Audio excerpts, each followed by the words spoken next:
We can finally conclude that the sandbagging phase is officially over. What should have been the year to regain time on Red Bull became a confirmation that not much has changed. It not only left fans disillusioned, but also made Hamilton furious after another disaster of a car. After 103 race wins and pole positions, Hamilton is used to fighting for race wins, but so far it looks like he is far away from that. In this video, I will dive deeper into what is really going on with the Mercedes team, why their aerodynamic concept is such a disaster, where does Mercedes lose time on their competitors, and what do Hamilton and Russell really think and feel about the W14. But before we continue, I want to thank today's sponsor, PureVPN Services. Let's continue. The first qualifying in Bahrain proved that Mercedes is still far off in terms of one-lap pace. There was a spark of hope during qualifying when both Mercedes drivers showed themselves at the top of the timetable in Q1. However, Q2 and mainly Q3 in qualifying put the black arrows back to reality with P6 and P7, with even Aston Martin ending up ahead of them. After qualifying, Twitter exploded with fans wondering what is going on with the Mercedes team. It is finally clear that Mercedes is still no match to the top teams of this season. So where does Mercedes lose so much time? Well, before we continue, I want to thank our sponsor for today's video, PureVPN. I was in need of a reliable VPN to watch Formula One when I came across their services. However, I must say I am really impressed with their VPN services. I am a big F1 fan, so I generally use their service to get access to movies and videos that are freely available in other countries, but not in the United States. A good example of this is F1 not being freely available in the US. To have access to F1, I connect to an Australian IP and stream Formula One on ORF and Service TV. This saves me lots of money while still enjoying F1 content.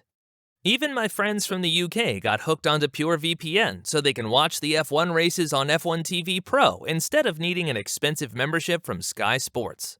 A big question my friends had was whether PureVPN is easy to use. Well, I can tell you from personal experience that the PureVPN app for TV, phone, tablet, and computer makes it extremely user-friendly.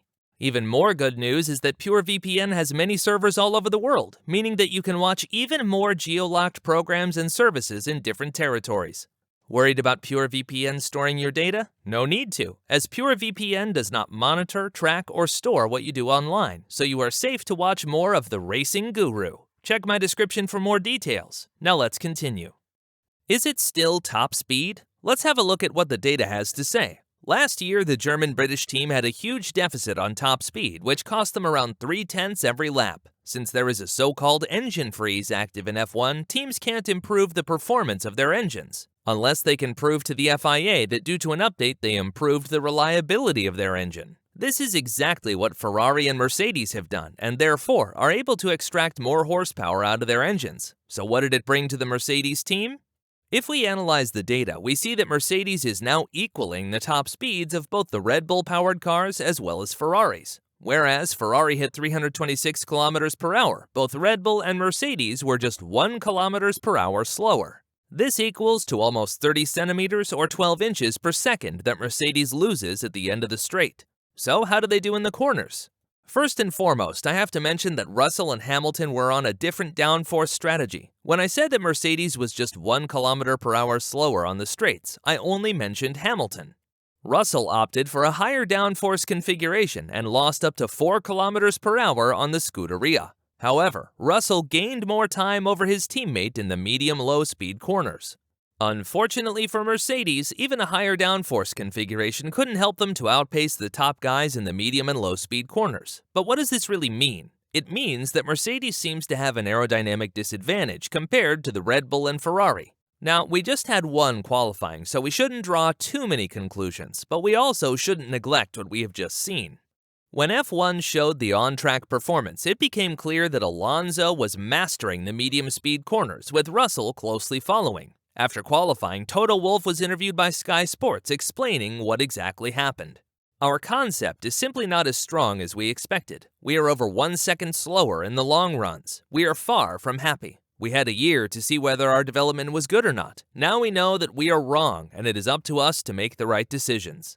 The difference between us and Red Bull is not extreme if you remember that we just had one set of fresh tires, but this is not where we want to be. We keep working on the concept so we can finally fight for pole position. Today was definitely not the day.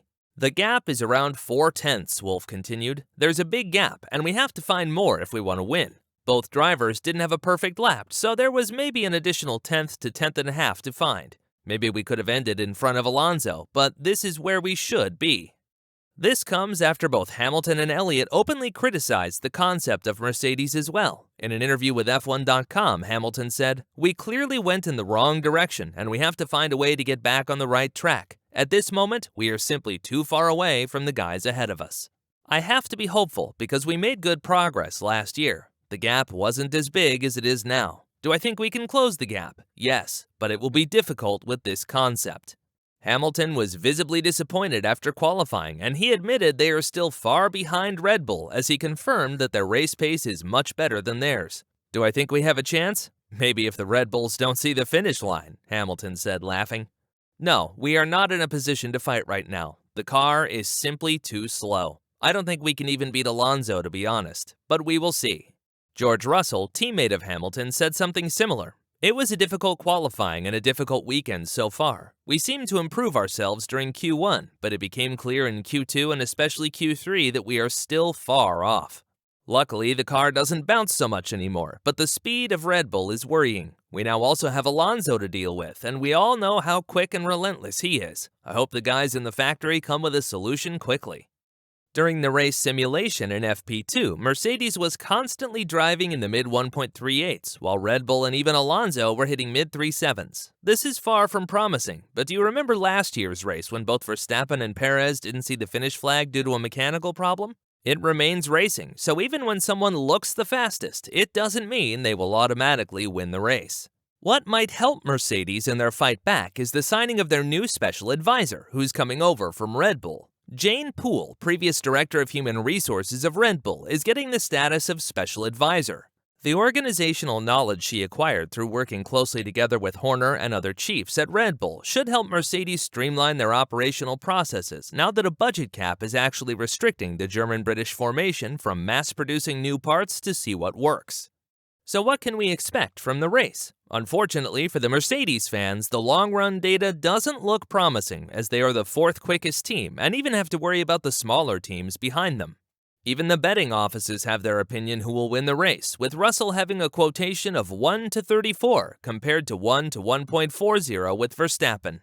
It is another confirmation that Mercedes is far behind in not only the short runs, but also the long runs. Their only hope can come that they have a superior tire degradation in the race, and therefore be able to stay in the fight.